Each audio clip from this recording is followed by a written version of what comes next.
Yo, hello everyone. La Danse Paris from Celine, my sample that I'm slowly working through. Cup of tea, lightly steeped, a bit of honey. I don't want to, I think tea maybe can have more caffeine than coffee. So, you know, it's nighttime and it's also summertime, kind of out of place with these, with this subject I want to talk about, which is about vanilla. Pardon-moi. Pardon-moi.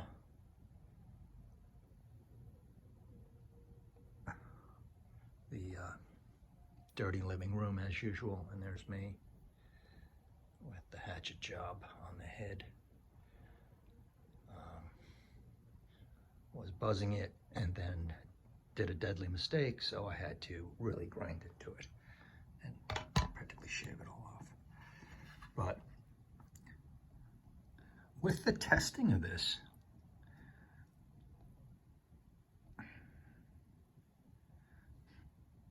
I think I'm really attracted to these quote-unquote quirky vanillas. I think I'm going to entitle this Quirky Vanilla, or have those two words in it. My first impressions of this still stand. I'm getting a Play-Doh note in the opening, in the top, towards the mid, and of course the vanilla, a powdery Play-Doh note, which I'm not going to go over the notes, and I'm not sure which it comes from, but I think it comes from aspects of the vanilla or so. Okay, so that's why I have stuff like this out, which is, this is kind of plasticky to me inside, the note in here. It just makes it more lovable to me. I love this stuff. This is more Tonka heavy, but it wouldn't be itself without vanilla, and I just love it. Now, when it started drying down, this La Danse Paris, I first thought that it gave me vibes of Angélique Noire, which, if there was a fire in this house, this is one of the bottles in the boxes I would grab. And this is not your average vanilla kind of smell. It has a green kind of note that kind of rips it into the other direction when you're sniffing this. All right, I gotta get a reminder, little bonus into the night. Get some Guerlain on. So that's Angélique Noire. Yeah, and then I guess that's the note of Angelica or so, but it's something stemmy and green, which kind of doesn't jive with a vanilla amber or so, right? But, and then it, along with the orangey, what do you call it, orange sickle vibe I get with this, the creamsicle, ice cream creamsicle vibe I get with Angie Black. I just love it, but it's quirky. And then we were talking about it on a stream a little bit, even this, and one of the critics on the streams, our great and outrageous friend, I'll name him because I know it was him, it was Spaced Out. He said this Celine is a knockoff of this Guerlain, which is my other love, and it's kind of a straightforward, light, suede and vanilla, but subtle, powdery, and the opening with this, minus the Play-Doh aspect to it, or there is a little bit of a Play-Doh aspect in Cuir Béluga, I think, maybe just a touch, or along with the leather and the vanilla, Cuir Beluga conveys a kind of a milky lactose vibe, I think, to me. And again, it's vanilla with a twist. It's just perfect vanilla leather or suede, and that's why I have this out. Now this, I mean, I'm not gonna have any opposition when I say this is a kind of a weird scent. It's weird with the rubber note, and it's a black tea note in here too, which I love. But there's a big vanilla in here. There's a big vanilla in BVLGARI Black. And with that rubber note,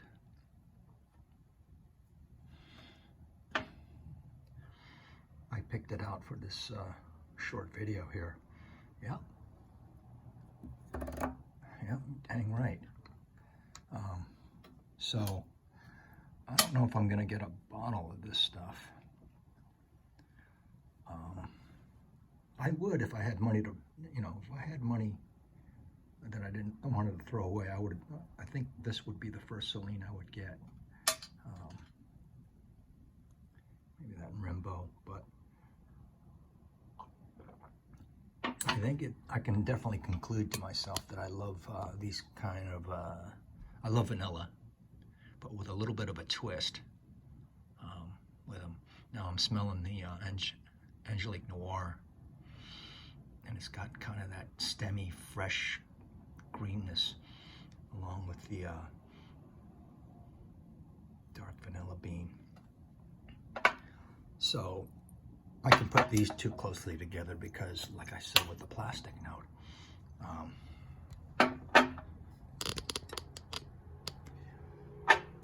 it's not undenying. You can't deny that it's in there. All right, and then you also got cherry, milk, and you got, what do you have in here? Praline. This is just wonderful. I mean,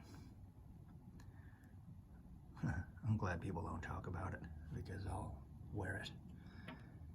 It's just, I have one regret. I should have gotten, with my Ambre Nuit, I should have got the big boy bottle of this. And I remember I could have, she was saying, well, we have the big one of that, it's $2.50. And I was like, oh, I'll just take this one. Because this one's kind of, I don't know, it's kind of, back then I knew nothing. It's kind of like unisex, and maybe I'll just not like it as much as Ambre Nuit, which I liked most in my first run through on the Dior Privés in 2016 at the counter with a real Dior specialist. But man, and then this, which is an OG from Enchanté. This is vanilla, and I thought this was a little weird when it first came out. I didn't like it. I like it more now because it's more nostalgic, but this is vanilla and quirky and weird. I don't think people agree with me there. They'll say it's weird and they hate it, but I love the dry down of this, and it's mainly due to the vanilla. I'm not a huge mint fan, and well, it's pretty straightforward lavender and stuff like that, but this was kind of a breakthrough. So I just brought out the Lamo with this. So I have this at least to wear fully, and maybe it won't be soon because it's not the season. And I have it here dried down. Kind of sweating because drinking tea, and it is warm out, but I like tea. And you know, I think even if it's a year from now, that Play-Doh, quote unquote Play-Doh note is not going to go away. And everyone who's old like me is going to know the smell of what Play-Doh is, kind of synthetic, fake clay, right? I doubt if you guys listening who are like 30, 34, 28 ever played with Play-Doh. I don't know, maybe. But that's what I get in here. And it's wonderfully powdery. I was drawn to it right away, so I have concluded that I like these sort of weird vanillas. So let me know if you understand what I'm saying. What kind of vanillas do you like? I think more gals like vanilla, or gals wear vanilla more, better than guys.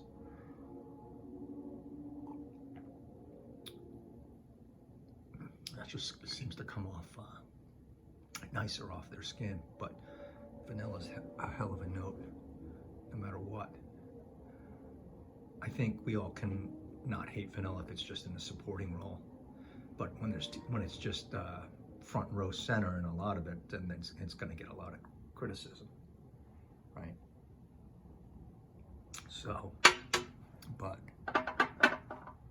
I'm not fooling. There's a lot of these Matier bottles. There's a couple of them that I had no interest at all in, because I got samples, a bunch of them.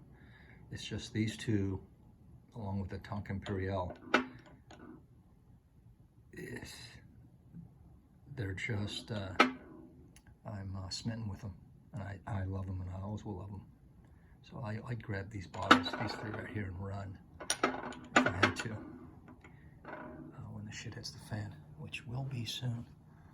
I have an OG bottle of this, but here's a designer, but that's real kind of weird, and it could be definitely an indie or a niche, I think, which is the Hockey Puck. So let me know what you think about my quirky vanilla attraction. All right, so I'll see you in the comments, and maybe I'll pour myself another cup of tea with honey. Yeah, I can drink it without, but sometimes I like a little bit of honey in there. Don't love honey as a note, but on the side, it's okay. But overall, a little too cloying. That's another subject, so. Let me know if you have Dans Paris, and let me know if you want to unload it. And I'll talk at you later. This is Bobbio from Medicine Hat, Saskatchewan. I'll check in with you later. Bye-bye.